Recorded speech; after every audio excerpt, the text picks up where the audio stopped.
Welcome to the house where lives the sun and the moon. You may not have known that the sun and the moon live in a house together. To tell our first story, I'm excited to tell you not one, but two stories today that are partner stories. What does that mean?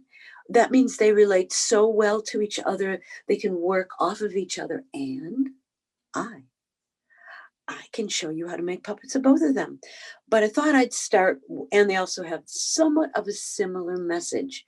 They're called how-to stories, or how did that happen, or why did that happen? And the way I figured it is that it's a backwards thing. Like you're walking down the street and you see something and you say, how did that happen? And then somebody with a great imagination answered it that way. So I believe that's how these African folk tales got started. And they are told with a variety of things. The first one I'm just going to tell you. And the second one, I have a couple of cues that are going to help you tell it as well. So here is how this happens. This is the house where lives the moon and the sun. And they live happily together, or so we are assuming. So what I'm going to do for you is to draw the outline of their house. So you can see, and you will later, how that's going to happen, just in case this doesn't pop out for you. So this is the top of their house. And we're just going to make a nice line here. Go all the way over here to where they enter. They live by the sea, as you can tell. And that's the top of their house. So this is the house of the sun and the moon. Now, here's the truth. The moon was a night person, so she stayed home mostly during the day. But the sun would go out every day and visit his friend. Now, the sun and its friend visited every day, but there was one rather inequity. So let me tell it to you as they would tell it. But first, if you will allow me, I'm going to reach up and bring the sun down to us. Good morning, sunshine. Let's make him into a puppet. There he goes. How are you doing? I'm doing well. Ooh, you are one hot stuff today. And you're looking very sunny. Mm-hmm.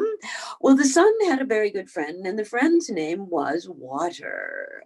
And the water and the sun would visit frequently. But here's the truth. The sun always went to visit the water. That's how it went.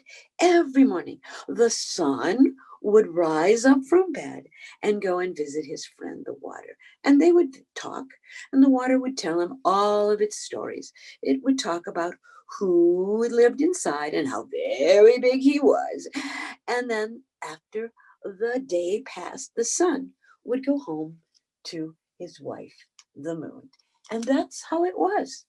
Now, days passed, and the same thing would happen every single day.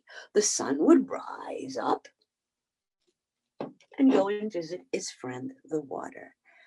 Finally, one day, the sun said to the water, I like visiting you, but you never come to see me. Well, the water said, oh, I can't come see you. I am way too big and your house is way too small. Well, the sun got quite indignant and said, well, then I am not coming to see you again until you visit my house. Oh, and the water said, well, okay, but make it pretty big, and when you're ready, let me know. And so, in fact, the sun went home and told the moon that they were going to get company. And the moon and the sun did the best they could to make their house bigger, bigger, and bigger, until finally one day, as promised, the sun rose up and went to visit his friend, the water. We're ready for company. And the water said, are you sure? And the sun said, absolutely, we are ready to greet you. And the sun went home and told the moon to get ready. And she was quite excited because they hardly ever had company in their house. Well, here I go, said the water. Well, the water went all the way over to where the sun and the moon lived and entered. And when the sun and the moon saw the water entering, they were quite excited because now they were at last going to have some company. Oh, that was pretty easy in the beginning. And when he went into the house, the water level began to rise.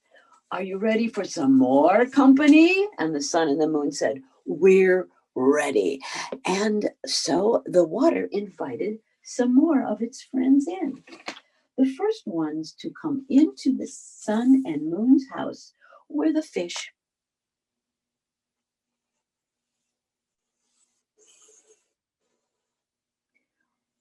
Maybe they brought in the rainbow trout, and maybe they brought in the goldfish, maybe they even brought in some minnows.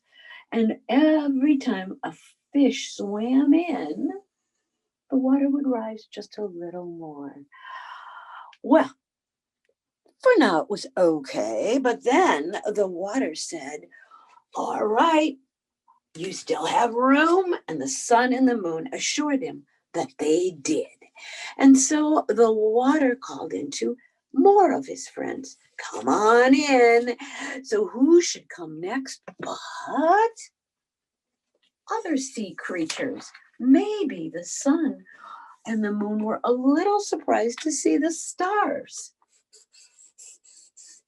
in the form of starfish come into their house. And maybe they were even surprised to see a turtle come into their house. But still in all, they had plenty of room. So they called down to the water, well, is that all you got? And the water said, no, I've got some more. And then the water called in some more of the sea creatures. Perchance he called in a whale. Now, I don't know about you, but I do know that whales take up a whale of a time. And so the whale came into the house that belonged to the sun and the moon, and the water rose some more. And still in all, there was room in the house for the sun and the moon and their friend, the water. So the water said, well, how are you doing? And the sun and the moon said, oh, we have plenty of room. Come on. And so the great water called in all of its friends, not just the turtles and the fish and the starfish, but he called in alligators and crocodiles. And the water began to rise more and more and more and more until it reached the top of the house. And the minute that it did, the moon broke through the roof, and the sun followed shortly thereafter. And the story goes like this. When the sun and the moon invited the water into their house, they burst through this roof, and that is how the sun and the moon got up into the sky, way up there. That is what we call a how did that happen story. So here are our friends, the sun, and for later tonight, the moon. How-to stories. So imagine that you also have another question about how things happen. Why does a mosquito buzz in our ear? Great story about that, but that's not the one I'm going to tell you. Today's second story, first we're going to take the fish away. You mind? A little fishing for me. I hope you like to go fishing. All right. I want to talk to you a little bit about icons. Now, those of you who are familiar with the telephone, little iPad thing that you might or you might not have, or pictures, like a smiley face, that's an icon because it signifies something that you don't have to say in words. That's what an icon is. So this story about a spider has 6 icons that I want to talk to you about so that you can make masks as well, because that's what I'm telling the story with, masks. So once we start our story, you will see a beautiful mask. Well, it's kind of braggy, isn't it? I'm sorry. You will see a mask that I fashioned out of the icons that tell the story with me. So here are the icons. We have in our story, a spider. He doesn't have an icon. He's actually not in the story very much. And you can make a spider by doing this. Take your thumbs, press them together. You have a spider. Now, you can make a fancy spider, but I think it's very convenient to have a spider all to yourself. And then you can put it away. Now, the masks you can make on your own using a plate and a half. And then you can just hold them up in front of you. So we have 6 of these. How do you work 6 at the same time? Number one, you don't have to. You can actually even pile them up, or you can put them down after they've done their job, right? So 6 sons of Anansi the spider, who he loves equally as well. Now, one other slight addition. They do not have to be sons. They could be sons and daughters. They could just be, right? But they all have an icon. And I'd like to introduce you to the icons first. That will help you tell the story. Okay. The first son is named Sea Trouble. Not S-E-A, but C, S-E-E. So here is my mask. What does my mask have that immediately knows what he does best? Because that's what this story is about. What the sons do best. Yes, you're right. It has an eyeball. So here's what I'm going to do. So that will help us tell the story. I See Trouble is the son's name. And he has an eyeball. So to make a really easy puppet, what you might do is just make an eyeball like that, right in the middle of his forehead. Hello, my name is See Trouble. And what does he do? He sees trouble. Excellent.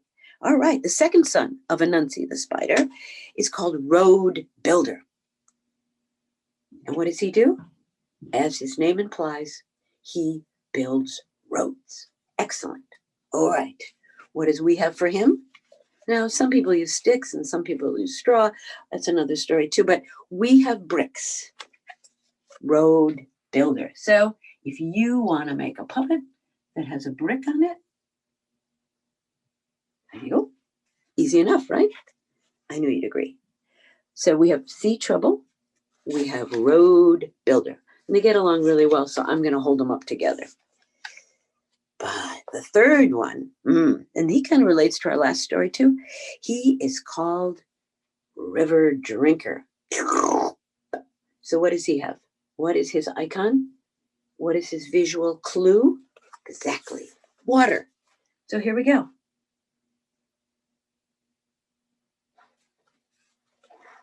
Now this one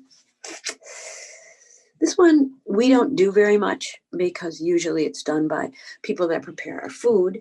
This is called the game skinner. So what does that actually mean?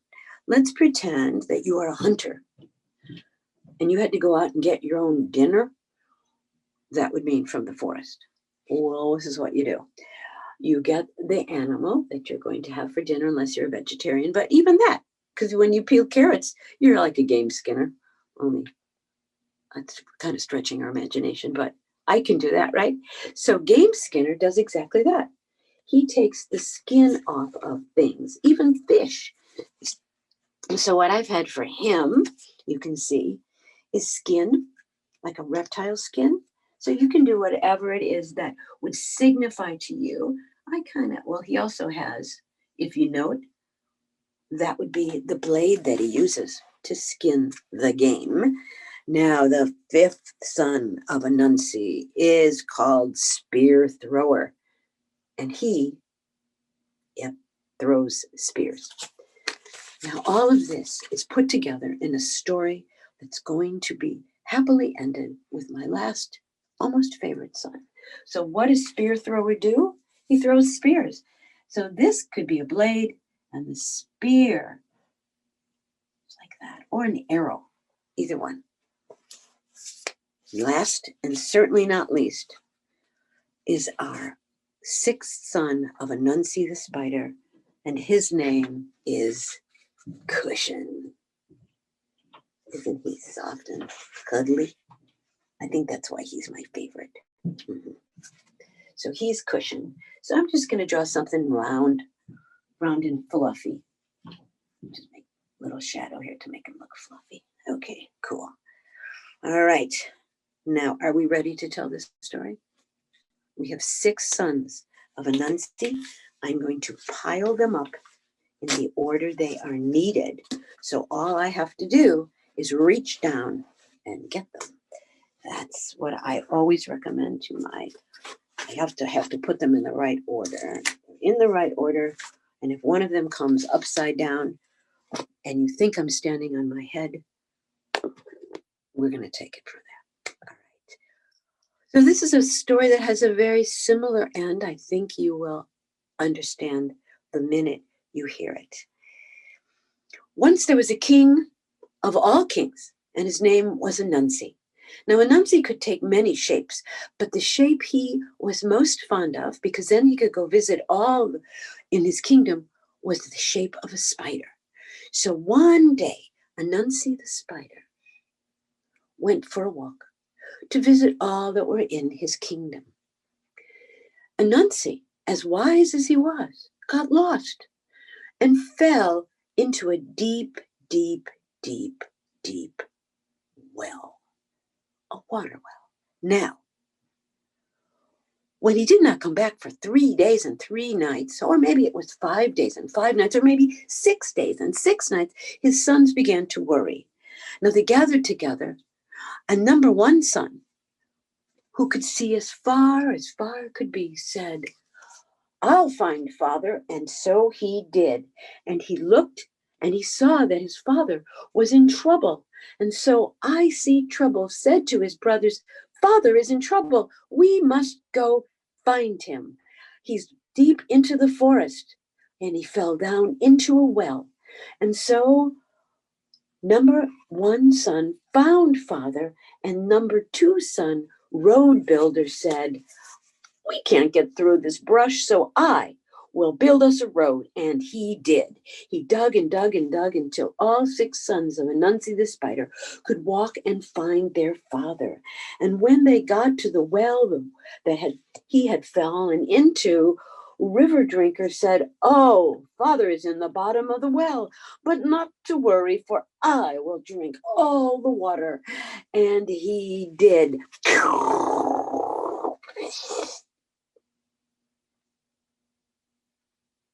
At the bottom of the well was Anansi the spider.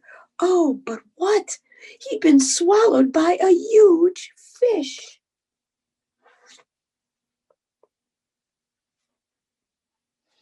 Oh, what to do? Said son number 4, Game Skinner, "I'll take care of that." And so he clopped the fish over the head, took off the skin that surrounded not just the fish, but father, Anansi the spider, and rescued him. Oh, good grief.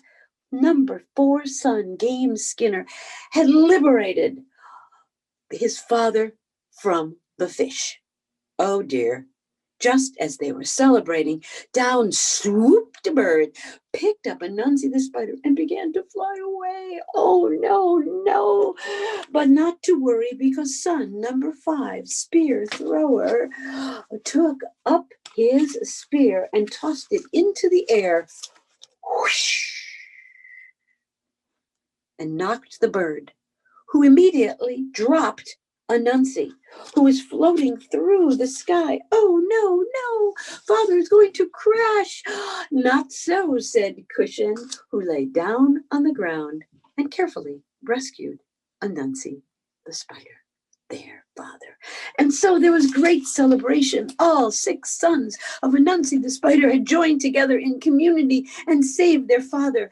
See Trouble had found him out in far away. Road Builder had cleared up the road. River Drinker had drank all the water that was in the well to liberate their father from the fish, but Game Skinner rescued him by taking off of the skin of the fish. Spear Thrower had knocked that poor bird off of its game, who had dropped Anansi, and Cushion had saved him from his fall.